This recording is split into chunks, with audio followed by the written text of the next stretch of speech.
My name is Kate, and I just turned 32. I should have been celebrating with champagne and cake last Saturday, but instead I found myself locked in my bathroom, crying into a towel while my mother's voice echoed through the door asking when I was finally going to give her grandchildren. Something inside me finally snapped after years of this relentless pressure.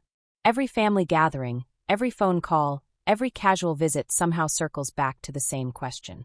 It's not just the words anymore, it's the disappointed sighs, the pointed looks at my flat stomach, the way conversations stop when I enter the room. My parents have turned my reproductive choices into their personal emergency, and I'm suffocating under the weight of their expectations. I used to think this was normal. I thought all parents did this. But watching my friends navigate their own family dynamics, I realized something crucial. Love shouldn't come with a biological deadline. Yet here I am, a successful marketing director with my own apartment, my own life, my own dreams, being treated like a failure because my uterus isn't cooperating with their timeline. If you've ever felt like your life belongs more to your family than to yourself, this story is for you. Because what happened next changed everything. I grew up in a traditional Chinese-American household in suburban California.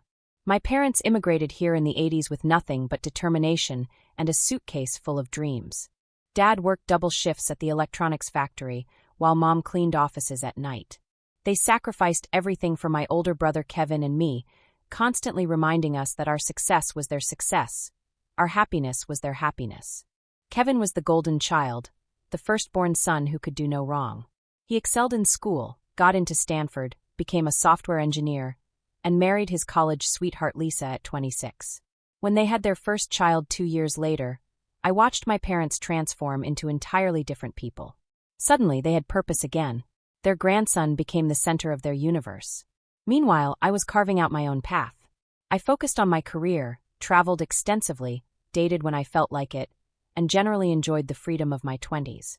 I thought my parents were proud of my independence, my achievements, my apartment in the city. I was wrong.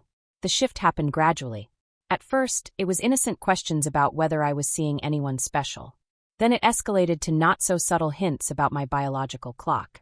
By the time I hit 30, every conversation had become an interrogation about my romantic life and reproductive plans. My accomplishments became footnotes to their disappointment. The breaking point came when they started treating me like a project to be managed rather than a daughter to be loved. They began setting me up with random men, making comments about my weight, suggesting I was too picky, too career-focused, too selfish. Every family photo became a reminder of what was missing. Every holiday dinner a countdown to their dreams that I was apparently failing to fulfill. It started innocently enough. When I was 25, Mom would casually mention that Mrs. Wong's daughter was expecting her second child. When I turned 27, she began asking if I was dating anyone seriously. By 28, the questions became more direct. When are you going to settle down? By 30, it was, your eggs won't last forever. The pattern escalated systematically.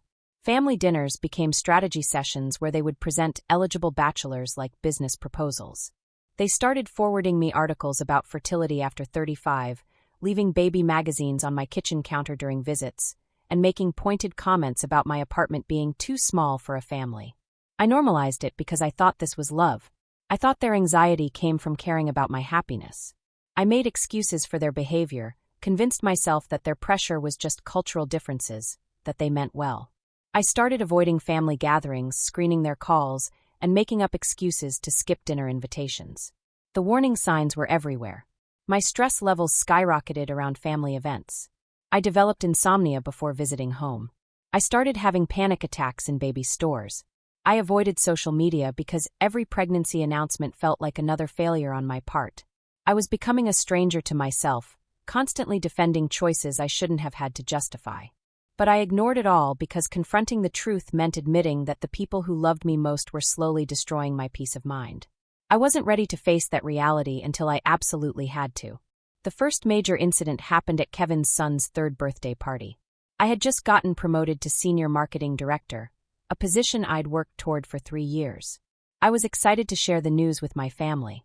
Instead, within 5 minutes of arriving, Mom pulled me aside and asked if I'd been eating enough vegetables because I looked pale, and pale women have trouble conceiving. Then she handed me a business card for a fertility specialist. The second incident occurred during Chinese New Year. I brought my boyfriend Tom, thinking it would ease the pressure. Wrong. Dad spent the entire evening interviewing Tom about his career prospects and timeline for marriage. Mom kept making comments about how we'd been dating for 8 months and wondered when Tom would make an honest woman out of me. Tom broke up with me 2 weeks later, citing my family's intensity as one of the reasons. The third incident was the worst. I had worked 60-hour weeks on a major campaign that landed our agency a $1 million client. I was exhausted, proud, and looking forward to a quiet dinner with my parents. Instead, I walked into my childhood home to find they had invited Dr. Martinez, a fertility specialist, to dinner. They had scheduled an impromptu consultation about my reproductive health without my knowledge or consent. Each incident cost me something significant. The first cost me my excitement about professional achievements. The second cost me a relationship with someone I genuinely cared about. The third cost me my sense of safety in my own family home. I was spending thousands of dollars on therapy, losing sleep, and avoiding social situations that might lead to questions about my personal life. My friends started noticing the change. Jessica told me I seemed anxious whenever my phone rang. Mark mentioned that I'd stopped talking about family the way I used to. My therapist suggested I was developing symptoms of complex trauma from prolonged emotional pressure. I was sacrificing my mental health, my relationships, and my sense of self to maintain peace with people who seemed incapable of accepting me as I was. The final straw came on my 32nd birthday. I had specifically asked for a small celebration, just dinner with my parents. I thought we could have one meal, one conversation, one evening where my reproductive status wasn't the main topic. I was naive. The moment I walked into the restaurant, I knew something was wrong. Mom had that look she gets when she's planned something she thinks is clever. Dad was fidgeting with his napkin, avoiding eye contact. Then I saw him, David Liu, the son of family friends, sitting at our table with a bouquet of flowers and a nervous smile. Mom had orchestrated a blind date on my birthday. At a restaurant. With witnesses. Without my knowledge or consent. Something inside me shifted. I looked at this stranger holding flowers, at my parents beaming with pride at their matchmaking skills, at the server approaching to take our order like this was normal. I realized I was 32 years old, sitting in a restaurant, being ambushed by well-meaning people who had completely lost sight of my humanity. I stood up slowly, my hands shaking. "I need to speak with my parents privately," I said to David. "I'm so sorry you were brought into this without context." I walked outside with Mom and Dad following behind, their expressions shifting from pride to confusion to concern. In the parking lot, under the fluorescent lights, I finally said the words I'd been holding back for years. "I am not your project. I am not your unfinished business. I am not your path to grandchildren. I am your daughter, and right now, I don't recognize the people who raised me." The conversation that followed was the hardest I'd ever had with my parents. I told them about the therapy, the anxiety, the relationships I'd lost because of their pressure.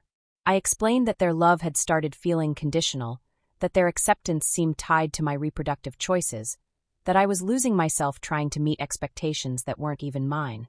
Dad cried. Mom got defensive, then angry, then quiet. They insisted they were just looking out for my happiness, that they wanted me to experience the joy of parenthood, that they were afraid I'd regret waiting too long. I told them that their fear was becoming my prison. I established 3 non-negotiable boundaries. No more surprise setups, no more fertility discussions, and no more comments about my relationship status.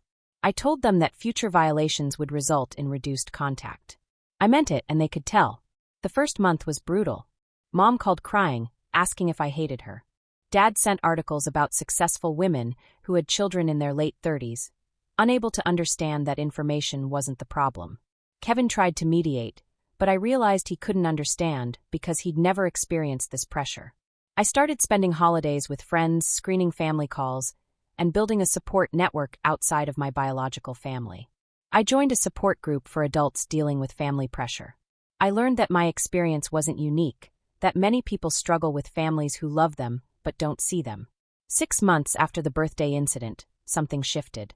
Dad started asking about my work projects during our phone calls. Mom began sharing stories about her own dreams she'd set aside for family, conversations we'd never had before. They weren't perfect, but they were trying. Kevin and I had a breakthrough conversation where he admitted he'd never realized the pressure I was under because he'd never experienced it. He started redirecting conversations when family gatherings turned toward my personal life. Lisa, surprisingly, became an ally, sharing her own stories about pregnancy pressure from her family. My parents started attending family therapy sessions with me. It was awkward at first, but gradually we began to understand each other's perspectives. They learned that their anxiety about my future was overwhelming my present. I learned that their pressure came from genuine fear that I might miss out on something they considered essential to happiness. The biggest change was in how I saw myself. I stopped apologizing for my choices, stopped explaining my timeline to people who didn't live my life. I realized that my worth wasn't tied to my reproductive status, that my family's approval wasn't worth my peace of mind, that love shouldn't require me to sacrifice my authentic self. We established new traditions. Instead of family dinners focused on my personal life, we started taking cooking classes together. Instead of holidays centered around what was missing, we began celebrating what was present. Instead of conversations about my future children, we talked about my actual life, my actual dreams, my actual accomplishments. Today, I'm 33. My parents still ask about my life, but now they ask about my promotion, my travels, my friendships. They still want grandchildren, but they've learned that their timeline isn't my timeline, that their dreams aren't my dreams, that their definition of fulfillment isn't universal. I may have children someday, or I may not. Either choice will be mine to make, in my own time, for my own reasons. What I know for certain is that I'm no longer willing to live my life according to someone else's expectations, even if those people are the ones who love me most. The most important lesson I've learned is that you can love your family deeply while still protecting yourself from their well-intentioned harm. You can honor your parents' sacrifices without sacrificing your own authenticity. You can maintain relationships while maintaining boundaries. If you're listening to this and recognizing your own story, know that you're not alone. Your life belongs to you. Your choices are valid. Your timeline is your own. And sometimes the most loving thing you can do for your family is to stop enabling their anxiety and start living your truth. The peace I was searching for wasn't waiting for me in some future where everyone was satisfied with my choices. It was waiting for me in the present moment where I finally chose myself.